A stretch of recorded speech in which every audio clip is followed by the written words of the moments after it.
So good morning from Pennsylvania.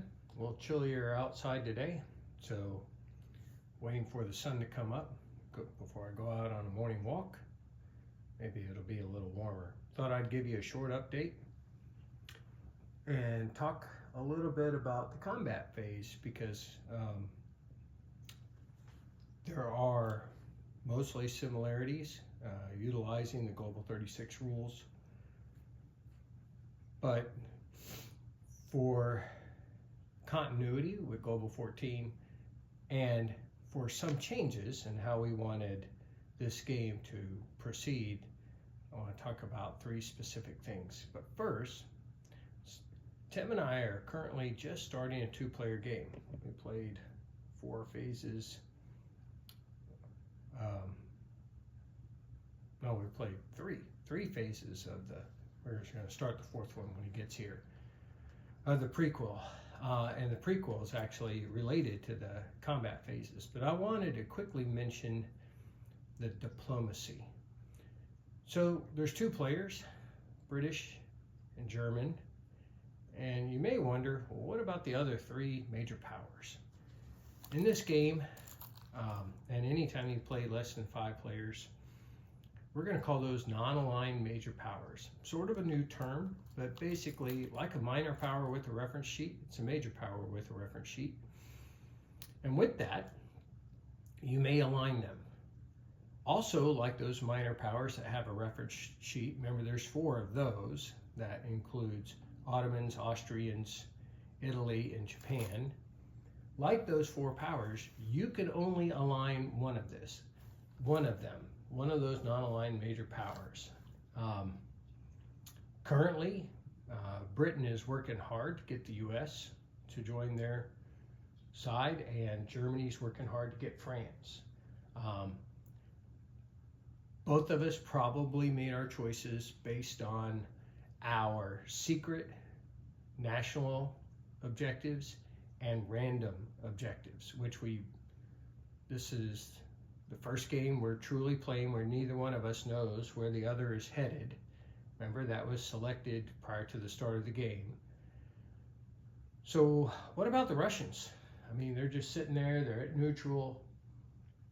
They're the 5th power. What happens to them? Well, if somebody attacks them, they're going to join that other alliance.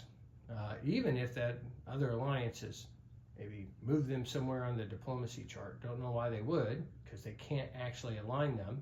Maybe it's for the trade income, which isn't much. But let's just say the Germans, doing dastardly deeds, attack the Russians, the Russian Empire.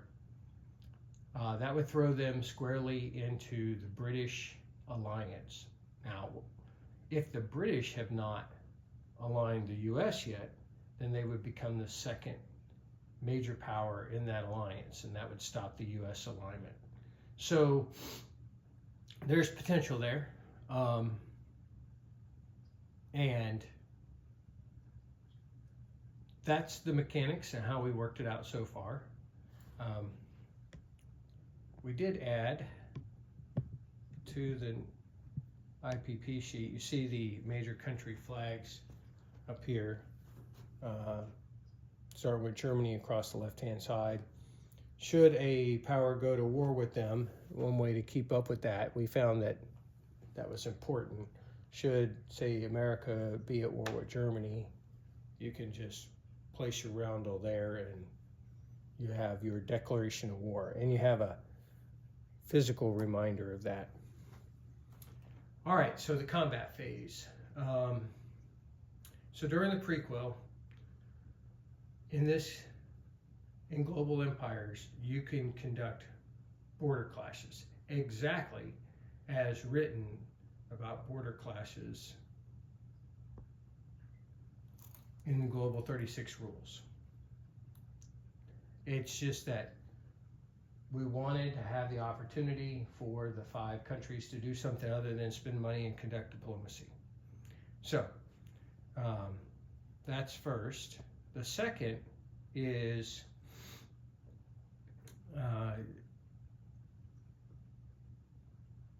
you cannot lose your IPP to the bank. So there's Germany. Everybody knows your home country consists of 6 locations that are gray. And essentially, if an enemy power takes all 6 of my territories, that's when I surrender. Not Berlin, not the majority. They have to take all 6 territories and Germany will surrender. And the money will all go to the bank. If I were to lose my capital, I would just relocate it to another location. I'd retain my income and I'd continue to fight. I just thought it was important as a mechanic to keep the game going.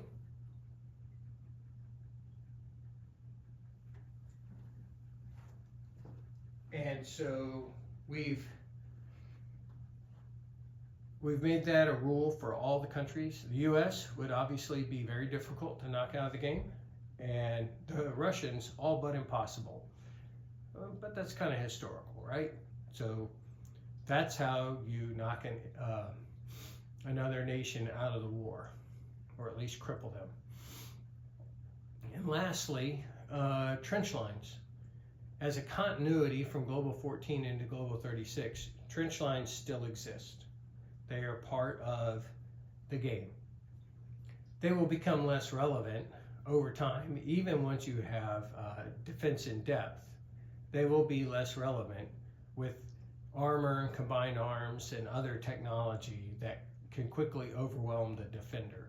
But it will give the defender an advantage when they are entrenched for that first round. It most likely won't stop the second or third round of combat. But trench lines will be a part of the game from start to finish. So those are 3 main differences in the movement combat phases. And there's not a lot to say about non-combat movement. Again, following Global 36 rules,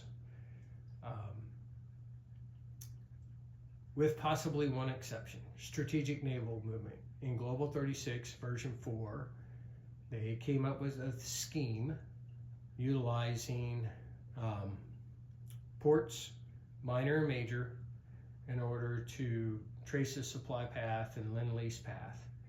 And in this game, it is going to be extraordinarily difficult for a nation like Germany to trace a supply path any great distances, unless you take the things necessary to sustain that path. Now, at the beginning of the game, and when not at war, those paths are open to you because all ports are open to you.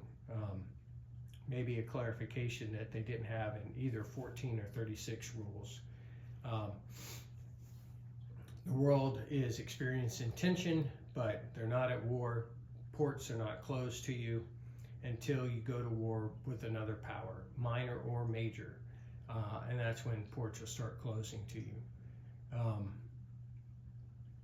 We will probably find it important that if you want to fight elsewhere in the world, you're going to have to guard those ports or take the ports as necessary.